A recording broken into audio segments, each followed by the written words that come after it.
Bermula dari postingan di akun Master Limbat, Ruben Onsu akhirnya buka suara mengenai desas-desus status mualafnya. Presenter kondang satu ini telah memantapkan hati dan sah menjadi seorang muslim dengan bimbingan Habib Utsman. Dirinya mengaku pilihan menjadi mualaf diambil tanpa adanya unsur paksaan dari siapapun. Ruben pun mengungkap bahwa teman dekatnya juga tidak mengetahui soal kabar ini karena dirinya ingin fokus untuk memperdalam ibadah sesuai dengan ajaran. Mendapat ketenangan hati dan merasa luluh lantang ketika bersujud, dirinya berdoa kepada Sang Pencipta supaya diberikan jalan untuk melewati segala cobaan dalam hidupnya dan diberikan kekuatan untuk mengikhlaskan cibiran yang dilontarkan kepadanya. Sebenarnya kan apa yang saya lagi jalani saat ini itu proses yang saya lewati sudah dari lama sebenarnya. Cuman bagaimana menuangkan dalam sebuah visual itu berpikirnya dengan matang banget sih gitu. Dan tidak mau ada salah arti, akhirnya jadi pengertian yang berbeda dari beberapa pihak. Ya saya berharap apa yang saya berikan khususnya itu adalah sebagian besar dari ungkapan yang selama ini mungkin saya timbang, saya diam lagi, saya timbang gitu. Jadi melewati beberapa hal gitu. Ketika orang lain nih ramai-ramai, wah pada ngomong login gitu-gitu ya. Habib Utsman sama sekali sedikit pun tidak pernah ngucapin itu ke saya gitu.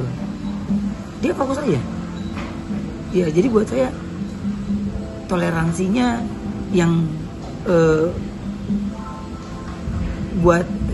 jadi kalau buat saya itu yang saya lihat apa ya, toleransinya seorang Habib Utsman ini buatnya gini, oke, jika gue mau belajar lebih jauh, figur ini yang mungkin bisa gue liatin gitu loh.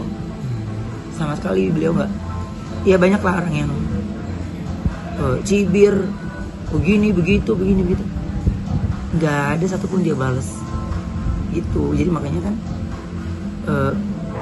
ketika bergejolak tentang sebuah keyakinan dalam diri itu, terus kita mau melihat keyakinan yang lain, kan kita harus bener, ya kan gitu. Jadi makanya pas ngobrol sama Habib, ngobrol nyambung, Habib nggak tahu tuh, saya ngobrolnya nyambung, terus kalau apa support itu. Terus saya juga ngobrol sama Kartika putrinya juga. Wah gila ya, mereka tuh pasangan yang humble gitu. Dan terus ya berbicara tentang apapun mereka, dia ngobrolnya sama saya nih pada saat keyakinan saya masih yang lama itu apa ya, empuk gitu, ngobrolnya tuh empuk gitu. Dan enggak yang berbeda keyakinan nanti kita jadi gini ya, enggak gitu sama sekali enggak gitu.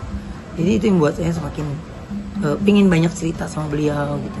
Banyak yang mungkin saya nggak cerita ini tuh, tapi sama beliau ya cerita, ngobrol, diberikan solusi. Dan bahkan sampai saya berpisah pun tidak ada sedikit pun kalimat dia yang negatif. Yang ini enggak, tapi dia lebih menguatkan sayanya, lebih mengajak saya untuk introspeksi gitu. Jadi tidak berkubu gitu orangnya, tidak berkubu. Sekalipun beliau dekat sama saya, tapi nggak berarti beliau tuh belain saya, enggak. Tapi ya dikasih beberapa sudut pandang yang menurut saya fair, ya enggak. Dan sepaham sama saya punya prinsip itu, jangan terlena karena dipuji, jangan hancur gara-gara lu dikatain gitu. Dan sepaham sama pola pikirnya dia gitu. Jadi makanya saya bilang ya sejalan nih gitu. Ya udah berjalan terus waktu. Saya masih belum cerita aja pokoknya. Masih belum cerita, tapi kayaknya beliau punya feelingnya. Punya feeling ini, Bib, ini gitu. Terus saya kadang-kadang suka iseng juga cuma manggil Bib. Ntar dia jawab, saya nggak balas. Dia telepon saya nggak angkat gitu. Sampai akhirnya ya ngobrol sama beliau lebih jauh. Terus saya bilang sama Bib, saya mau bicara, tapi nggak mau di restoran, nggak mau di saat Habib lagi banyak jadwalnya gitu, yang santainya aja. Terus dengan lapang hatinya dia bilang, setelah ini kalau lo mau ke rumah gue oke, tapi jam segini ya, jam segini. Wah dia banyak banget kasih saya pilihan. Terus saya bilang gini, duh gimana ya cara memulai untuk ceritanya, susah. Tapi datang ke rumah itu enggak, tapi udah saya datang aja, udah datang kayak bertamu, ngobrol aja biasa, ngobrol biasa. Akhirnya saya ceritakan semuanya, terus sampai akhirnya saya memantapkan hati tanpa lagi berpikir, tanpa lagi ragu, ya sudah berjalan. Karena tidak ada unsur paksaan, tidak ada unsur ini, enggak, pure saya sendiri, tidak ada karena sebuah kepentingan, nggak ada. Jadi kan setiap orang ya mungkin hidayahnya beda-beda sendiri gitu. Jadi makanya di bulan ini, bulan puasa, semua sesuai rencananya deh pokoknya.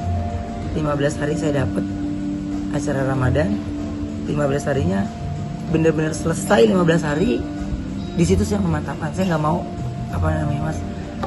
bolong-bolong sholatnya, nggak mau. Tapi kan kalau kemarin kan masih syuting ya, jadi saya masih kepinginnya ketika saya sudah memantapkan hati, minimal 2-3 minggu pertama tuh saya fokus gitu, ibadahnya fokus gitu, biar saya dari hati ke hati aja. Dan kenapa nggak rame-rame, banyak kan, wah sosial media rame tuh, wah Ruben itu rame banget kan. Bahkan lu nih yang megang kamera aja kasarnya baru tahu detik ini juga gitu, padahal beritanya udah lama banget. Saya pun juga bingung, nggak ada gelagat saya yang berubah gitu. Cuman ya asumsi orang kan boleh beda-beda kan. Cuman saya nggak mau ke distract aja. Jadi saya bukan karena ajakan orang, ajakan teman, nggak sama sekali. Bahkan teman deket saya pun nggak banyak yang tahu. Walaupun kalau Ivan Gunawan dia curiga-curiga, Ayu udah curiga-curiga, Wendy udah curiga-curiga gitu. Tapi mereka sangat amat respect. Mereka tidak pernah mau menanyakan hal yang belum saya ceritakan. Gitu. Kenapa sih nggak cerita aja langsung?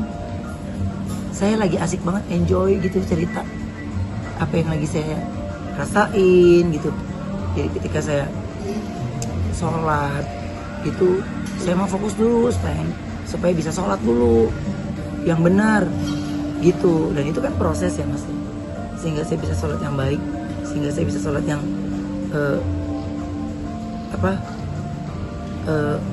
bisa sholat yang benar gitu, sesuai dengan ajaran. Makanya baru ini setelah 1 hari mau lebaran nih kita, baru saya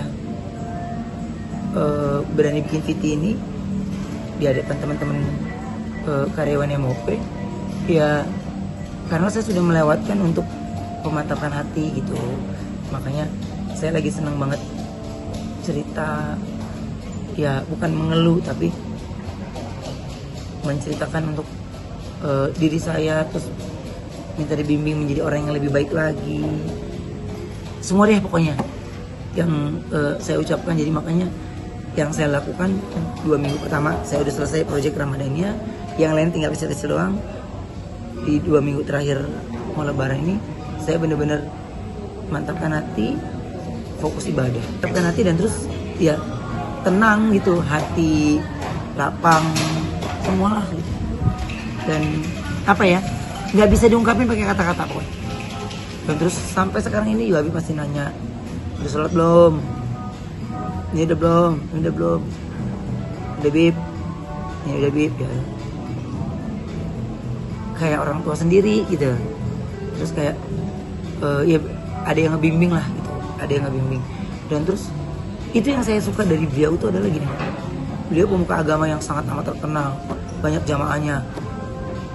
Toleransinya yang buat saya itu, siapa aja dia bantu, siapa aja dia tolong, ringan banget orangnya. Kita makan nih, kalau kita kan gini, ih gue gak suka ini, gak suka ini, dia enggak loh. Apa aja yang dia di meja dia makan.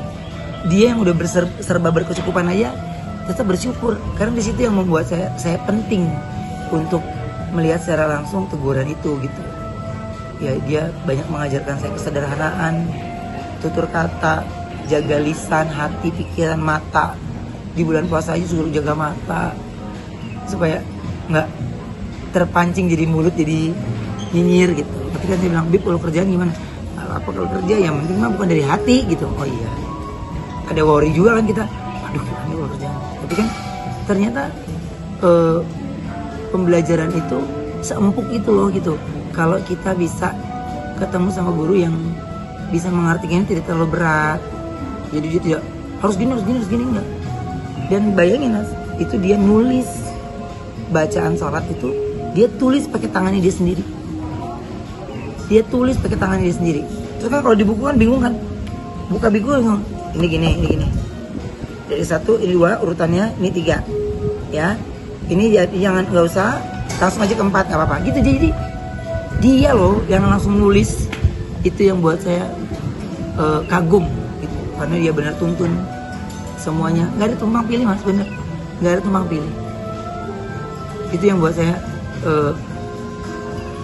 kepingin dapat arahannya yang baik lagi. Saya fokus ibadahnya. Jadi karena sebelum ini juga udah terbiasa ya, dikatain sudah terbiasa ya dipandang sebelah mata, ya difitnah, ya bahkan sampai karir saya sekarang ini aja masih saya ada yang mempermalukan gitu.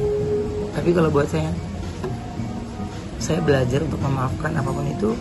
Jadi saya fokus ibadah aja. Saya fokus aja. Saya menyampaikan apapun itu. Jika terganggu di pikiran saya sampaikan dulu semua ungkapan isi saya ini sama Allah gitu. Biar Allah yang kasih jalan. Karena berharap sama manusia nggak bisa. Saya sudah rasakan itu gitu. Awal aja mau mendengarkan cerita, selebihnya kita jadi bahan ceritaan mereka. Kesal sedikit, langsung jadi bahan ceritaan. Makanya saya kepengen jadi lebih baik, dan saya nggak jauh lebih banyak dari ya banyak salah, banyak dosa. Makanya ketika saya bersujud di situ bener-bener saya lulu lantah gitu. Jadi visual yang nggak bisa saya gambarkan,